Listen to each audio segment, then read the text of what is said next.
Hello, everyone. Welcome from Woodbery Forest School. I hope you're doing well. This is a pretty interesting bit of technology here. I'm not quite sure if it's running and working, but I'm hopeful that it is. I'd like to share my screen with you so that I can present, but we will see if you're able. I'm not sure that you're able to see the screen at the moment.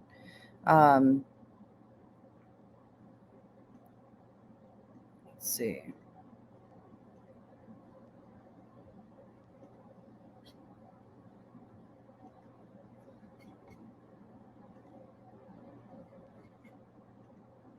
Oh, my hope is that you are able to see this, and I will go through the presentation right now.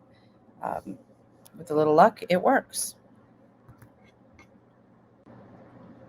Please, you can start. Can you see the screen? Yes. Okay. Thank you. Well, welcome to Woodbery Forest School. We are a school of 400 students, but what we like to say is that we are one brotherhood. That means that while our students come from many different countries and many different cities and states all around the United States and the world, we are one community and a very close-knit community. As you can see in the picture here, it gives you a nice little representation of what you would see at Woodbery. It looks like a college campus. We were established in 1889, and we are in central Virginia. As you can see the mountains in the back. We're about an hour and a half away from Washington, D.C., and about 35 minutes away from Charlottesville, which is the home of University of Virginia. Let's see if this goes here. Woodbery. The mission of our school is to develop our students with a high sense of honor and moral integrity and a deep respect for sound scholarship. And that really is a big deal to us. So at the end of the day, and our students go to Ivy League schools, they accomplish a great deal. They're leaders in businesses and in business and in all areas of economic life. But at the end of the day, what we are most proud of is that our students are good people, and they are young men of integrity, and they function in this community and in society with honor and decency. We work really hard to develop our students into leaders. We train them to do that and really instill in them a sense of need and urge to contribute to their communities and overall society. We provide our students with the best preparation for college entrance, and we are really pushing them to try and identify what their individual potential is, and push them as far as they can go. And we do that in a highly nurturing environment so that it is not overwhelming for them, and it's not a stressful environment. We often call that a pressure cooker in the United States, and this is not a pressure cooker. This is an environment that is works much more with the needs of young men, the developmental needs of young men as they move into adulthood. We are all boarding, and that makes a big difference for international students in particular. It's 100% boarding. We don't have any day students. Even the children of our faculty have to live on dorm when they come to school here. 97% of our faculty live on campus, and so there are houses all around the campus where families live and where our students are able to commune with them as members of their family. Our students hail in this year from 31 states and the District of Columbia and 30 countries. And so that provides an environment of a highly diverse population. Our international student body is about 10% of our population in any given year. And that and when you have 30 countries represented in that group, you realize that we do not have students from many countries.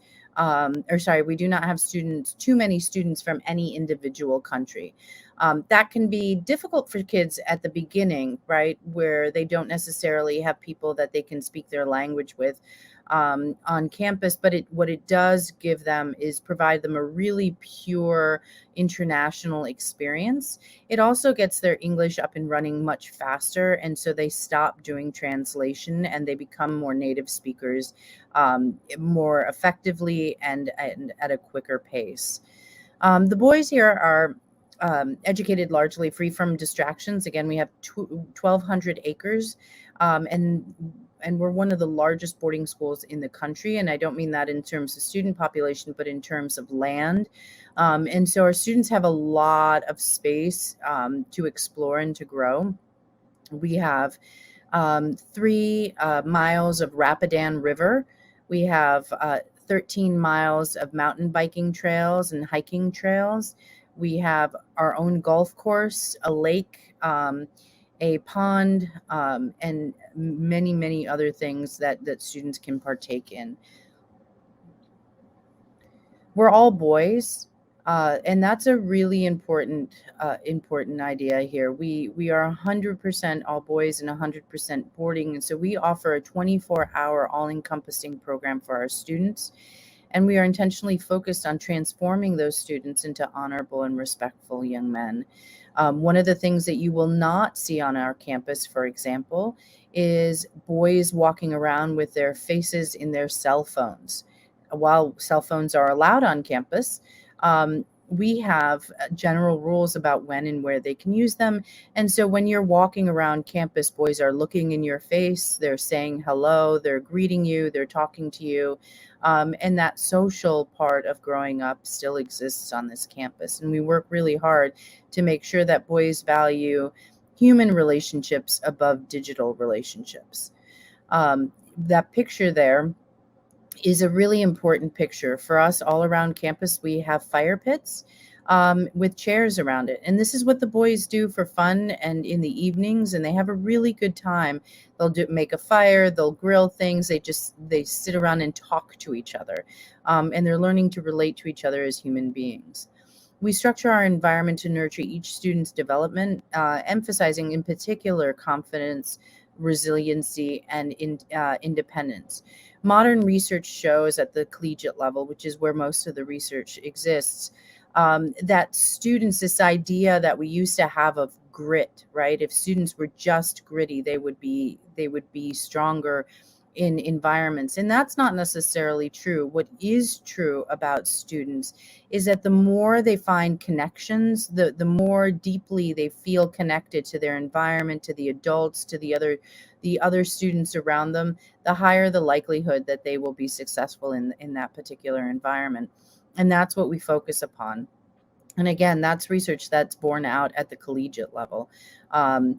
So as a result, that's what we focus on more than anything, is creating those connections with students and teaching them how to become independent learners and how to be confident young men.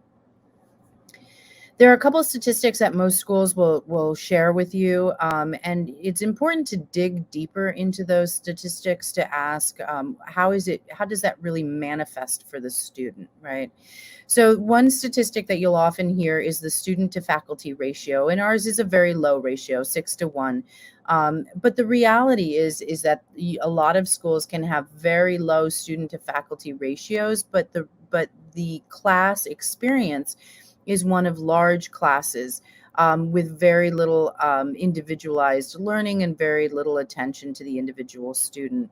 At our school, with a 6-1 student to faculty ratio and 400 students on our campus, our average class is about 9 students.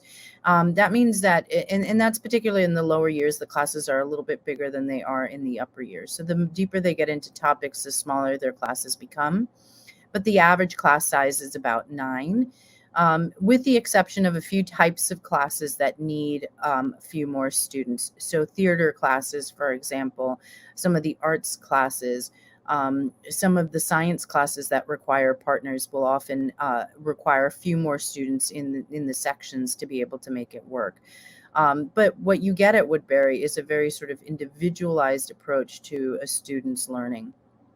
Our faculty, 60% hold advanced degrees, and that's really important because it doesn't just show that they've continued learning, which is part of the ethos here, right? Lifelong learning, but also that they are really passionate about their fields and they're excited, and you transmit that excitement for their individual discipline to the students.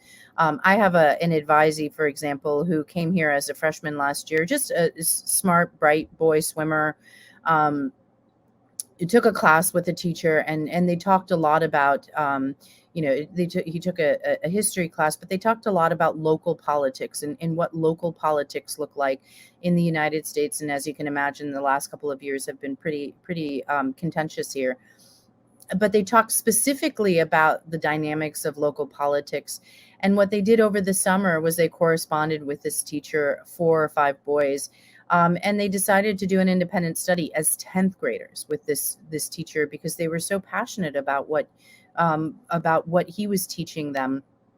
And they're doing an independent study, again, on and attending local political meetings here and school board meetings, and really learning about how democracy functions at sort of the grassroots level in local communities.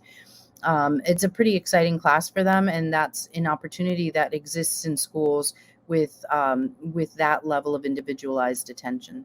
We teach 39 college AP level courses, and that's really important to understand that we are not an AP school, meaning that we don't use the AP curriculum to govern our academic program. Rather, our classes are strong enough, are deep enough, and move fast enough that our students are able to take the AP exams after taking our classes and do well on them. The academic experience at Woodbery here is one that is emblematic of what the ideal education should be for students. It's one that requires participation, one that allows for extra support and extra help during the day when needed, so students do not feel ashamed or embarrassed to go ask their teachers for help if something that was presented during that day is not making sense. One that pushes them to be the best possible student that they can be, asking themselves, and asking themselves to really be reflective of their skill set in what their goals are and what their interests are. One that pushes them to their maximum potential, and it's done through hands-on learning, through small classes, through discussion-based courses, through writing across the curriculum.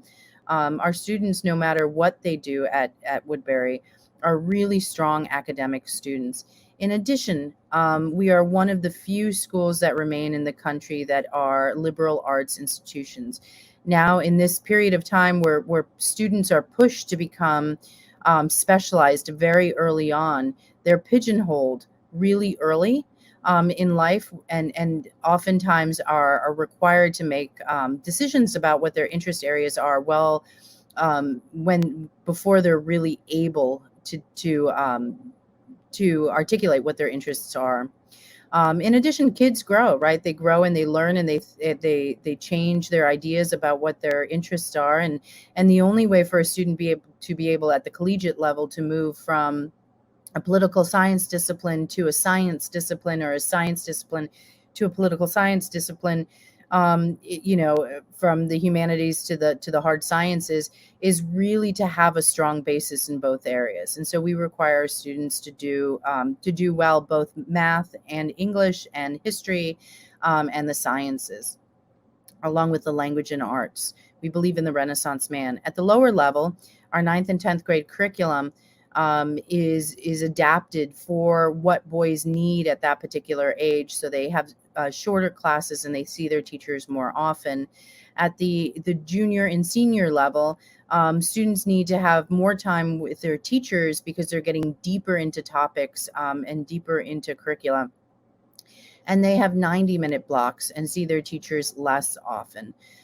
We also offer a senior distinction opportunity, which allows students with highly developed interests to be able to develop a research study in that senior year that is very specific to them and their interests, and work on that for most of the year, and then they present it to the school at the end. This can make a student stand out in the college process. Arts at Woodbery. We have 150 students involved in music ensembles, all sorts of music ensembles, with 20 different course offerings in the studio arts, and along with 5 theater productions this year. In fact, we have a play going on right now, and we have a huge number of students who are interested in participating in the arts. And again, because we are all boys, there is no shame and no embarrassment for a student to be a really good artist and also an athlete and also a strong academic student. There are no pressures pushing them towards one area versus the other. Athletics at Woodbery is an important part of life. We believe in having a healthy body and a healthy mind here. We offer 18 sports with 42 different teams, and we have a tradition of excellence in those sports. In fact, we've been playing one football game for over 100 years, and it is very much ingrained in our culture here that sportsmanship and is an important part of the Woodbery experience and a young man's experience, learning how to win graciously, learning how to lose with honor, all of those skills that are taught on the fields and in teams are really also part of the skill set that we teach here at Woodbery Forest. We do have some alternative sports for students who are not necessarily interested in team sports. We offer shooting, we offer hiking, we offer climbing, and we offer mountain biking as well. These are the colleges and universities that students have attended in the last 5 years. As you can see, it's a really well-developed list that incorporates Ivy League institutions, large research-based institutions, and small elite colleges in the United States, including the U.S. Military Academy and the U.S. Naval Academy, which are 2 academies that are very difficult to be admitted to, not just on the academic level, but also requiring letters from senators to be able to support an application, and we are consistently able to get students into those academies. You'll also see that there are some international universities as well. Some of our students elect to go back to their countries or go to the UK for schooling, and we work to make sure that that's a possibility for them as well. You will see that there is a little bit of a thread throughout these schools. These schools tend to have math science programs, strong math science programs, including engineering schools, which are very popular among our student body. I pulled out the Chinese students in particular for the last 5 years, and not because you work with Chinese students, but rather because our international student body is so diversified. We don't have many kids from any individual country, and that makes it difficult to give you a sense of where sort of Western European or Eastern European or Latin American students might go. It's not a huge number of students in any given year. The Chinese population, we admit about 3 students in any year. So we at any given moment, we have anywhere between 9 and 12 Chinese students, and that is the single largest international group. So statistically, it's a worthwhile group to take a look at. And you can see that our international students do really well in college, in the college process, and are attending outstanding institutions, including large research-based state universities, Ivy League institutions, and small colleges, elite small colleges and universities, along again with international universities. Our application process is relatively simple and will be similar to what you would see at any boarding school in the United States. We allow for the standard application, which can allow a student to apply to multiple schools, or they can apply to the Woodbery through the Woodbery application. We require standardized test scores, either in SSAT and ISEE, a PSAT, SAT, pre-SAT, ACT. Any one of those are admissible. And for international students, we also require either the Duolingo or a TOEFL. We require a graded English essay writing sample from what they've written in their English class this year, so that we can see not only how well they manipulate the language and they're able to use it, but also what the needs and what the questions are that the teachers are asking of the students, how well they're responding to those prompts by the teachers. And it gives us a little bit of insight into the English classes that they have. A student is able to go test optional, but when they go test optional, we ask for other materials, included grading, a graded math exam and math syllabus. What is not really waivable for international students is the Duolingo or TOEFL. We need to have a language exam to be able to make sure that they can be successful at Woodbery, because Woodbery Forest does not offer ESL. So we don't have any English support for international students. All students are required to take the standard curriculum. We require recommendations and transcripts. So English teacher and math teachers and the school counselor or the head of their current school. We need to make sure that the student is doing well, not just academically, but also is a good community member. But the single most important aspect of our application process is the interview. And that is really important. We're looking for the right boys. We have the luxury to be able to decline students that we don't feel would be successful here, and also the privilege to be able to search out and seek those students that we think could do well and could really enhance our community. And we determine that with the application materials in terms of academic success, but in the interview to make sure that the student would be socially successful at the school. We are not a school in which an international student can exist and just sit in their room and study. They have to be a participant in our school life. They have to want to take on the community and the culture here. And that is a really special international student that we look for. And so we determine that through the interview process. Affordability. We are lucky. Woodbery Forest is a really pretty impressive institution in terms of its endowment. We have a $500 million endowment. That's $500 million. That's a really, really strong endowment for any boarding school and really for any college or university in the United States. And that really comes as a function of the love and the care that our alumni base have for the school. And it's evidenced every single year in our annual fund. Every year we go out to our community and we ask for donations to help the school continue to grow and be the best that it can be.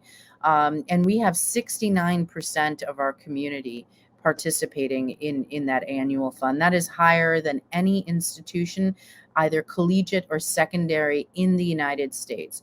Better than Harvard, better than Yale, better than Stanford. Our graduates are consistently happier with our education than theirs are with the education that's provided by them.